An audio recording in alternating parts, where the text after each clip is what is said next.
President Trump today is facing new scrutiny about profiting off the presidency as his family business pours billions of dollars into Bitcoin, while the White House deregulates the industry and ramps up its promotion of cryptocurrencies. The president's eldest sons, who oversee Trump's businesses, are set to speak later this hour at a conference in Las Vegas that is billed as the world's largest Bitcoin event. It's the same conference where Vice President Vance spoke earlier today, using the trappings of the executive branch to promote the administration's investments in the crypto industry. Take a look. I'm here today to say loud and clear, with President Trump, crypto finally has a champion and an ally in the White House. We prioritize eliminating the rules, the red tape, and the lawfare that we saw aimed at crypto by our predecessors. We want our fellow Americans to know that crypto and digital assets, and particularly Bitcoin, are part of the mainstream economy and are here to stay. It comes as Trump Media, the parent company of Truth Social, announced that it was raising $2.5 billion to buy Bitcoin, essentially turning what was the president's social media company into a Bitcoin reserve. It comes after last week Mr. Trump hosted an exclusive and private dinner for more than 200 top investors in his personal meme coin. The president's personal investment in cryptocurrencies have raised major concerns from ethics watchdogs because the president has at the same time used his executive authority to aggressively remove regulations around the industry and to promote the historically volatile and speculative asset class. Under the Trump presidency, the SEC no longer regulates crypto exchanges. The Justice Department has disbanded its national cryptocurrency enforcement team, and the agency that regulates commodities is now being run by a veteran of the crypto industry. NBC News senior White House correspondent Garrett Haake joins me now from Las Vegas, the site of the Bitcoin 2025 conference. And Brady Dale, who covers the crypto industry for Axios, also joins us. So, Garrett, let me start with you. You are at this Bitcoin conference. Give us the big takeaways. What are you seeing? What are you hearing? Well, Kristen, it's been fascinating to see the degree to which the attendees of this conference have welcomed the presence of J.D. Vance and the Trump sons who are speaking here later today, who they feel like have granted legitimacy to this asset class. I've talked to folks who've been invested in Bitcoin. The term of art is orange-pilled for many years now, who describe the way this conference has grown from a fringe event to something that represents a significant portion of the American economy, and that there are now kind of blue chip names invested in it as well. They were especially warm to J.D. Vance's description of how the administration wants to keep a light, regulatory touch on this industry going forward, and cheered his commentary about getting rid of kind of a chief boogeyman in this space, Gary Gensler, the former head of the SEC. Listen to the vice president talking about that from his remarks earlier today. We reject the Biden administration's legacy of death by 1,000 enforcement actions. We reject regulators. Maybe the most important thing that we did for this community, we reject regulators, and we fired Gary Gensler, and we're going to fire everybody like him. A notable response there from the audience here today, Kristen. I think the other big takeaway that I've had is the degree to which this Bitcoin community, crypto community, is a subculture unto itself. It is separate from MAGA, but there is significant overlap in that Venn diagram, and Trump and his team have really leaned into that aggressively, both from a financial basis, personally, and politically, to his great benefit. Well, and it's fascinating, Garrett, because as you say, it's not just President Trump, it's his sons, Eric and Don Jr. They're both slated to speak at the conference as major players in this community. We also saw Trump Media announce plans to buy billions in Bitcoin this week. So explain to folks why this is creating all of that buzz among watchdog groups about potential conflicts of interest. What do they say? Right. I mean, it makes it incredibly simple. Really, all of the Trump positions in crypto do to buy or invest in products that will directly support the president of the United States. Now, you could argue that it was always the case, if you stayed in a Trump hotel room in the first term, you were doing the same thing.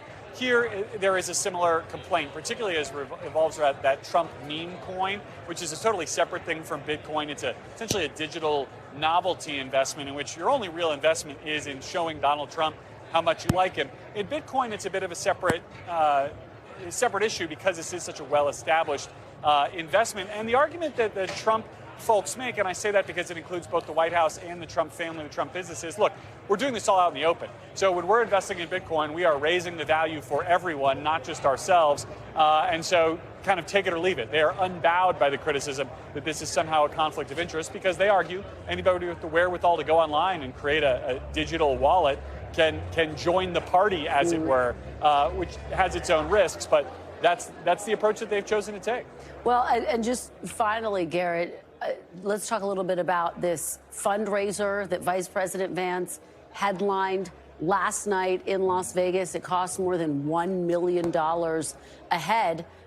How much was this a part of, quite frankly, the Trump campaign, President Trump's success in 2024? And is this a window into the future, what we can expect?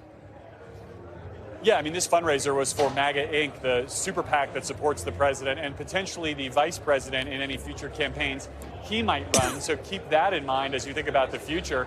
But you're absolutely right. I mean, this has been a wholesale embrace of crypto broadly by Trump enterprises and Trump politically. He made this 180 between his first term and his second, really embraced crypto on the campaign trail, tried to tap into that subculture for support and to the community for fundraising, and they did it quite successfully. The crypto industry was the biggest donor to Trump Vance in 2024, bigger than the oil and gas industry, bigger than traditional banking and finance, typical lanes of support for Republican presidents. So this is sort of part of how Trump is remaking the Republican Party here to embrace this new industry. Kristen? Well, you give me a perfect jumping off point with Brady. Garrett Haake, thank you for your great reporting and your in-depth knowledge of cryptocurrency. It's quite impressive, I must say. Brady, let me turn to you. Look, pick up right there where Garrett left off. I mean, he really lays this out from the perspective of the White House.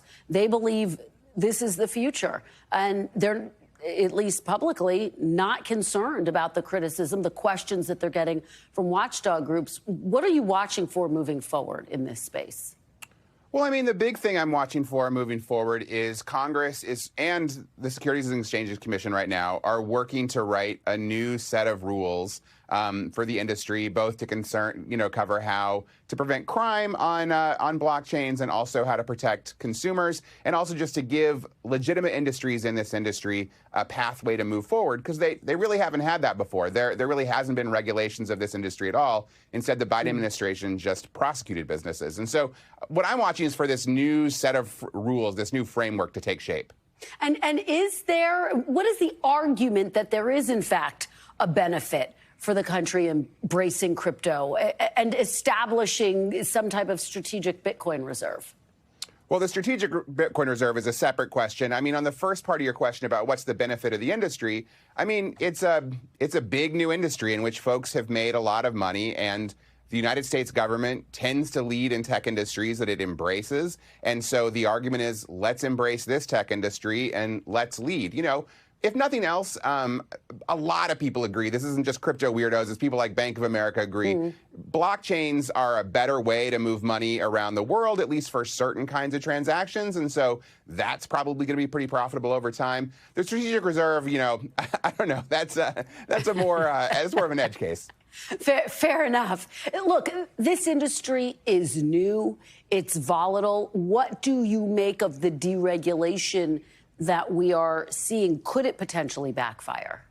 Well, it isn't. I mean, it isn't really deregulation, right? Like what the Gensler SEC did and what the Biden White House did is it just largely prosecuted people for following rules that didn't exist. And I'm not being hyperbolic there. That is really the way it was. And so what we really are seeing going forward, I mean, it's true. The Trump administration has a lot of ethical questions about his business dealings, but they are also the first administration to start writing actual rules for this industry. And, you know, there's a certain number of Democrats that see the opportunity and are engaging there. So this really will be the first time we have a new set of rules specific for a new industry that is really unlike anything else that the world has ever seen before. And just very quickly, obviously, one of the big stories in this space, the collapse of FTX. Yeah. You did have these so-called crypto cops who were put in place in response to that.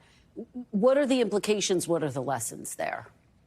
Well, I mean, the big lesson of FTX is, you know, we should have had a set of rules where exchanges could easily get registered in the United States. You know, the FTX operated out of Hong Kong and then out of the Bahamas because there was no way for it to get registered as an exchange here. There wasn't a clear legal path forward. And so if we have a clear legal path forward for those kinds of businesses, then actual U.S. regulators will be able to keep an eye on them. All right, Brady, thank you so much. Really appreciate it. Great to have your perspective today. Thanks for watching. Stay updated about breaking news and top stories on the NBC News app or follow us on social media.